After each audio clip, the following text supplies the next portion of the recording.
액션! 자, 오늘은 냉각수 교환하는 장비와 간단히 사용하는 방법을 잠깐 설명해 드리도록 하고, 또 장비에 대한 여러 가지 또 얘기들을 좀 해볼까 합니다. 냉각수 부동액은 언제마다 교환해야 되느냐, 어떻게 교환해야 되느냐는 사실 다른 유튜버님들께서 친절하게 설명을 많이 해 놓으셨는데요. 뭐 규산염을 써야 된다, 인산염을 써야 된다, 뭐 유기산염을 써야 된다, 여러 가지 말이 있는데 그거는 제가 패스를 하도록 하겠습니다. 이거 참고로 자료를 하시고, 저희가 쓰는 부동액은 OEM으로 납품하는 부동액을 사용하고 있습니다. 부동액 장비로서 아주 유명한 BG MVP3 장비를 소개해 드리겠습니다. 자, 이쪽으로 한번 보십시오. 이걸 이용해서 좀 더 나은, 좀 더 빠른 방법들이 있기 때문에 이 장비를 도입하게 됐고요. 일단 빠른 교환입니다. 특히 수입차들 부동액 교환하기가 상당히 어려웠는데, 그 라제트 호스를 빼서 장비 연결해서 막 이렇게 하다 보면 다시 장착하려면 또 세기도 하고 막 그랬거든요. 너무 간단하게 진공으로 빨아들이고 다시 압력으로 넣고 여러 가지 기능들이 간단해져서 많이들 사용하고 있고, 부동액 교환한다는 개념이 잘 없었는데 요즘은 또 부동액을 교환하는 개념들이 많이 생긴 것 같습니다. 냉각수가 샌다든지 파이프가 부식된다든지 여러 가지 일들이 벌어지거든요. 그래서 냉각수, 부동액은 꼭 한 번씩 교환해 주셔야 되는 품목 중에 한 개이고, 이걸 통해서 또 수월하게 또 작업을 하게 되고, 교환하면서 케미칼, 세척할 수 있는 케미칼을 내부에 넣어서 공회전하면서 냉각수 라인을 세척을 합니다. 세척을 하고 난 다음에 부동액을 교환하고 난 다음에 또 첨가제를 투입하게 됩니다. 그렇게 되면 냉각 시스템 효율이 너무너무 좋아지기 때문에 차도 부드러워지고 또 냉각계통에 또 소모되는 부품들을 보호할 수도 있습니다. 그렇기 때문에 부동액 같은 경우는 필히 교환하셔야 되고, 수입차들이 하도 냉각계통에 문제가 많기 때문에 냉각계통 수리할 때마다 부동액을 또 넣는 그런 상황도 벌어지긴 하거든요. 제가 볼 때는 자사의 냉각수 교환 주기가 롱라이프를 해가지고 뭐 5년, 뭐 몇 년, 5년에 10만 킬로 이렇게 돼 있지만, 그 5년 10만 킬로 이후부터는 냉각계통이 산화되어 있는 부분이 많기 때문에 원래라면 한 1년에 한 번씩 교환해 주는 게 어떻게 보면은 제일 좋은 방법인데, 소비자의 주머니가 조금 지출이 되겠죠. 자, 안녕하세요. KT모터스입니다. 요거는 클리닝 제품. 교환하기 전에 넣어서 공회전을 10분에서 한 20분, 30분까지도 이렇게 돌리게 되고, 이 제품을 넣게 되면 내부에 있는 오염된 부분들이 세척이 됩니다. 뭐 오일도 세척이 되고 쓰레질이 또 있습니다. 그런 부분도 세척이 좀 되고, 세척을 한 다음에 부동액을 교환하고, 교환해서 마지막에 냉각수 첨가제, 슈퍼쿨. 장비를 세팅하는 방법. 기본적으로 요거는 폐유통입니다. T1 폐유통, 유스드 플루이드, 뉴 플루이드. 요거는 색깔은 뭐 앞에를 분홍색으로 할 수 있고 뒤에를 분홍색으로 할 수 있습니다. 자체적으로 많이 사용하는 부동액을 T2, T3로 나눠서 이렇게 넣으면 되고, 기본적으로 부동액을 이렇게 좀 채워두시는 게 작업하기가 편합니다. 이게 원액을 넣느냐, 또 안 그러면 그 믹스되어 있는 부동액을 넣느냐 차이인데, 원액을 넣으면 거의 보통은 반반, 부동액 반, 그 다음에 수돗물 반을 이렇게 넣어서 하는 게 제일 좋고요. 수돗물 대신 증류수로 해가지고 그거 넣으신 분도 계십니다. 근데 제가 볼 때 큰 차이가 있는가는 모르겠습니다. 보통의 경우는 수돗물을 넣습니다. 사용하는 신부동액, 새 부동액이 T2, T3가 있는데, 이 차는 T3, 분홍색 부동액이 들어가는 타입입니다. 벤츠 W213 모델이고요. 기본적으로 분홍색 부동액이 들어갔기 때문에 T3로 먼저 세팅을 해줍니다. 그 다음에 할 것은 클리너를 먼저 넣습니다. 한 300ml가 정량이고 10분에서 한 30분 정도. 자, 시동 걸어 주세요. 몇 분이고? 26분이제. 트리닝제를 넣고 순환하면서 트리닝을 할 수 있도록 이렇게 만들 겁니다. 아까 설명해 드렸다시피 내부의 스케일링이라든지 물때라든지 녹이라든지 어떤 사유로 인해 가지고 오일이 섞여 있는 차라든지, 그러면 사실은 저 클리닝을 몇 번 정도 시도를 해줘야 진짜 새 것 같이 깔끔한 부동액을 삽입할 수가 있습니다. 그걸 정확하게 하지 않으면 새 부동을 넣어봐야 별 의미가 없습니다. 그러니까 클리닝을 할 때도 좀 신중하게 해가지고 싹 긁어내가지고 완전 깨끗한 부동액으로 교환을 해야 정확하게 교환했다고 할 수 있겠죠. 부동액은. 냉각수 플러싱 작업이 끝났습니다. 그러면 교환 작업을 먼저 시작해 볼 건데요. 일단 시동을 먼저 끄야 되겠죠. 그리고 에어호스, 자, 에어호스를 먼저 연결하겠습니다. 부동액과 증류수 또는 수돗물을 섞어줘야 됩니다. 섞어주기 위해서는 어떤 작업이 필요한데요. 먼저 서비스 모드를 딱 돌려주시면 보시다시피 보글보글 하고 끓습니다. 요 안에 압이 다 차버리면 안 끓기 때문에 밸브를 눌러주셔서 부동액이랑 수돗물이 섞이도록 해줍니다. T2에 있는 부동액이 섞이게 해주시면 T2 밸브를 누르시면 되고, 이렇게 섞어 난 다음에 이렇게 다시 오프 스위치로 놔주시면 되고, 이제 그 부동액을 교환해야 되기 때문에 차상에서 리저버 탱크 캡을 열어줍니다. 열어주고, 리저버 탱크 캡을 열 때는 엔진이 과열되지 않은 상태, 그때 열어야 이렇게 부동액이 분출하는 걸 막을 수 있습니다. 잘못되면 아주 위험하기 때문에 아주 뜨거워진 상태에서는 절대 열면 안 됩니다. 고객분들도 마찬가지고, 정비사분들은 하도 경험이 많기 때문에 이렇게 압을 좀 빼가면서 이렇게 열기 때문에 좀 안전하게 열 수 있거든요. 그러니까 절대 엔진이 뜨거울 때는 냉각수 보조 탱크 캡을 바로 여시면 안 됩니다. 자, 캡을 열고요. 요 장비는 시동을 걸어서 이렇게 순환하는 것도 이용하기 때문에 시동을 걸어야 교환이 가능한 겁니다. 자, 시동 한번 걸어주세요.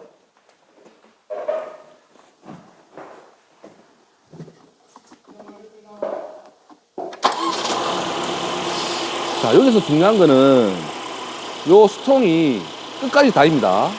끝까지 닿은 상태에서 당겨주시면 쑥 내려가겠죠? 내려갑니다. 진공을 막을 겁니다, 이걸로. 요 깔때기를 이용해서 진공을 막을 거고, 막고 난 다음에 깔때기가 다 끝까지 내려간 상태에서 약간만 들어줍니다. 그래야 냉각수가 좀 빨리 오겠죠. 끝까지 내려가 버리면 스트로크 입구를 막아 버리기 때문에 다 빨리진 않습니다. 서비스 모드로 옮겨줍니다. 그럼 진공이 잡히게 되겠죠. 그 다음에 여기 마이너스 버튼, 이를 이용해서 빨아줍니다. 요거는 고정하는 겁니다. 버튼을.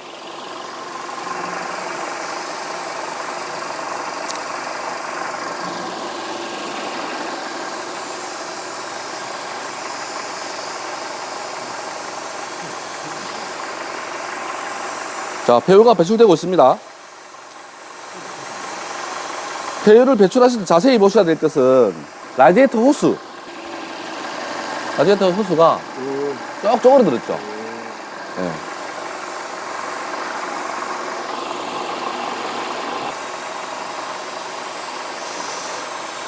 리저브 탱크 타입들은 보통 시동글과 3리터에서 4리터 정도가 석션이 돼서 빨려서 이렇게 들어갑니다.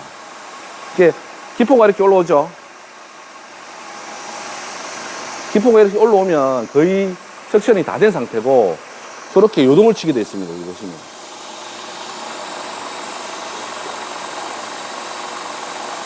리저버 탱크에 있는 부동액이랑 진공으로 인해서 빠져나오는 부동액이 한 4리터 정도 되는 겁니다.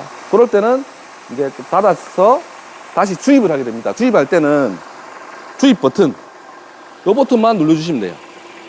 요만큼 빠진 만큼 한 4리터 정도 되겠죠. 빠진 만큼 눌러서 다시 또 걸어주시면 다시 주입이 됩니다. 여기 분홍색에 있는 T3에 있는 부동액이 다 주입이 되고 있습니다. 지금 줄어들고 있는 게 보이시죠?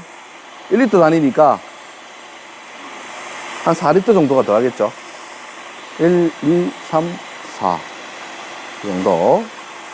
그래 되면 여기 있는 라제다 호수가 다시 또 부풀어 올라옵니다. 다시 또 부풀어 올라왔죠. 여기는 라제다 호수.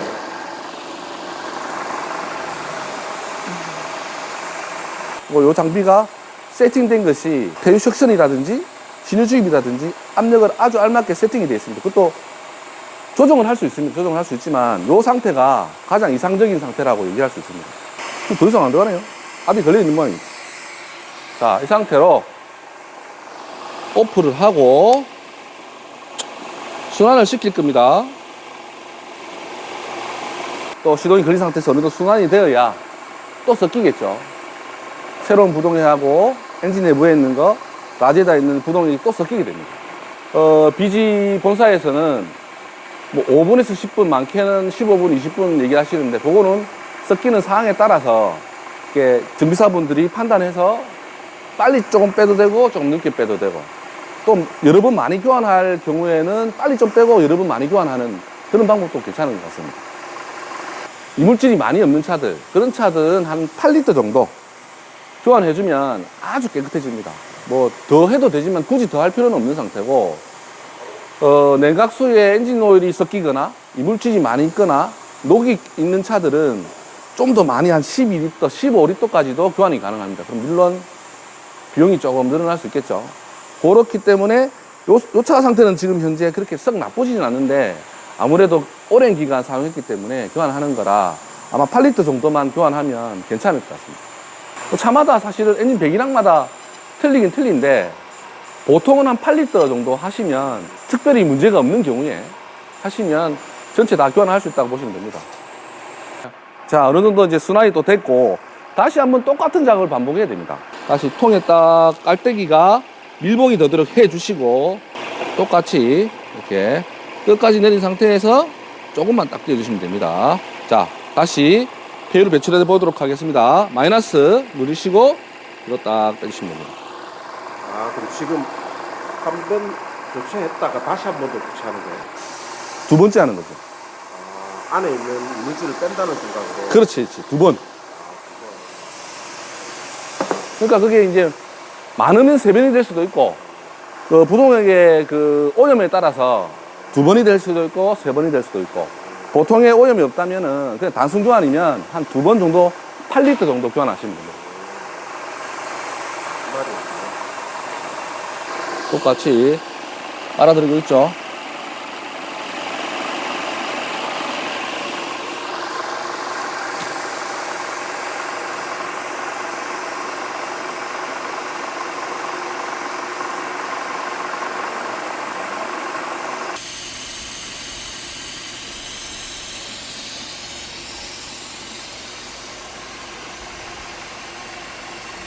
자, 보시다시피 근 8리터, 8.5리터 정도가 빠졌죠.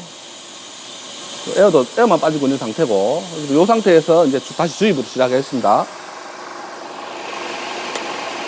이게 간단하게 좋은 게 주입과 배출을 한 번에 이 안에서 해결할 수 있어서, 자, 주입하겠습니다. 한 번에 해결할 수 있어서 이게 참 간단해서 좋은 것 같습니다. 이 장비의 핵심 포인트는 이 머리가 아닐까, 헤드. 주입과 배출을 한 번에 딱딱딱 할 수 있기 때문에.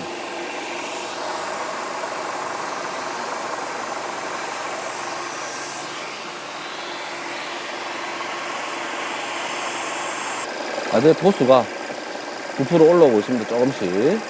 들어가고 일단 드시겠죠, 냉각수가. 8리터가 다 들어가기 전에 끕니다. 왜냐하면 요 제품 슈퍼쿨을 잡아넣어야 되기 때문에. 그렇고 추가적으로 부동액은 넣어도 되니까 그래야 순서가 맞겠죠.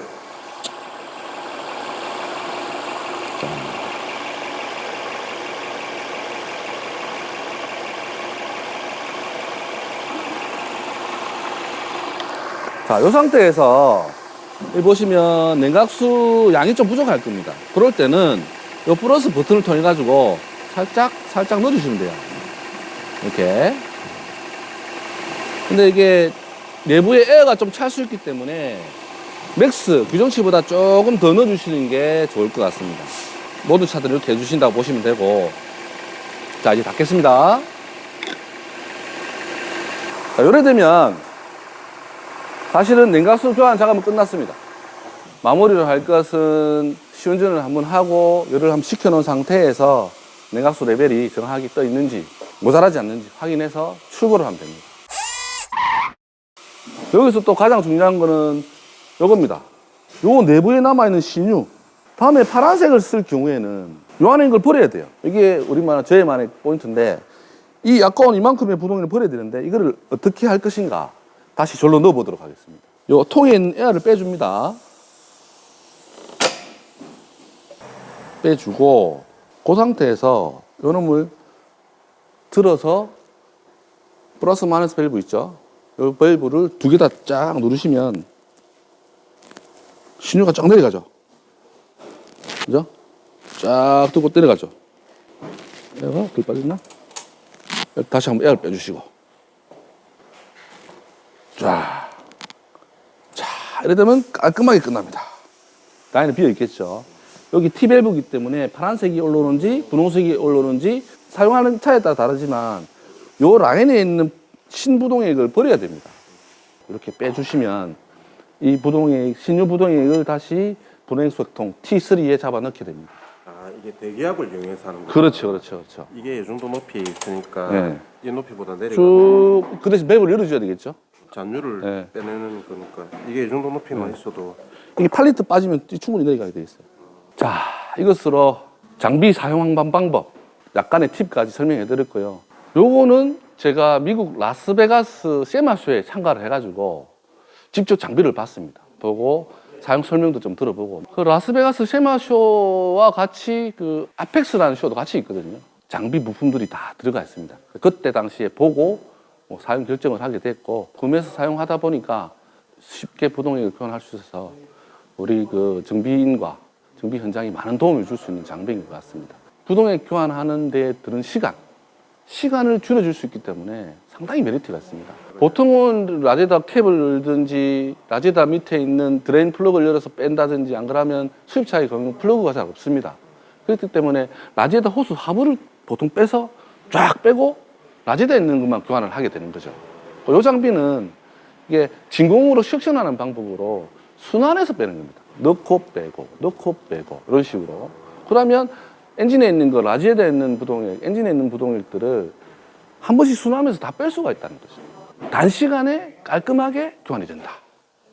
가능한 차 내부에 네. 그 냉각수 계통에 있는 걸 가능한 다 빼고 그렇죠, 그렇죠. 보다시피 한 8리터 정도 빼보면 뭐 조금 섞인다 하더라도 8리터 정도면 거의 80% 이상, 90%까지 다 빠진다는 얘기거든요. 효율이 높겠다. 네, 효율이 높죠. 그게 고객님한테는 가장 메리트가 될 수는 있겠죠. 뭐 시간적인 완벽하게 교환을 한다는 거, 그게 가장 큰 메리트가 되겠죠. 보통의 경우는 좀 섞이는 경우가 많겠네요. 그 기존의 배우하고. 그럴 수밖에 없는 게 이제 라제다 교환을 작업하든 엔진에 있는 부품을 교환해서 빠지든 부동액을 주입하는 그런 방법이거든요. 그건 교환이 아니라 어떻게 보면 보충이 되겠죠. 리필이죠, 리필. 근데 이런 장비로 통해서 하다면 엔진에 있는 거, 라디에이터에 있는 거 이렇게 다시 다 끌어내가지고 빨아 당겨서 요 안에 들어간다. 이 기계를 사용을 해서 클리닝 효율도 높일 수밖에. 그렇죠, 그렇죠. 예. 또 이런 첨가제를 넣는데 첨가제 효율도 굉장히 높아지죠. 그렇죠, 그렇죠. 예. 만약에 제가 차주라면 무조건 하겠죠. 네, 할 수밖에 없고. 근데 멀쩡한 데 하면 안 되고 내 차가 4, 5년 이상 됐다. 부동액 교환한 적이 없다. 라고 하면 제가 볼 때는 하고 나면 차가 확실히 달라질 거예요. 기본적인 메인터넌스 부품, 엔진 오일, 부동액, 미션 오일, 뭐 각종 오일류들 관리를 안 해주시면 다른 부분들이 많이 손상이 갑니다. 더 많은 돈을 지불해야 되고. 그렇기 때문에 기본적인 메인터넌스 부품 교환 주기들은 꼭 한번 챙기셔가지고 5분 기어도 따뜻하고 고장 없는 차로 지내시길 바라겠습니다. 감사합니다.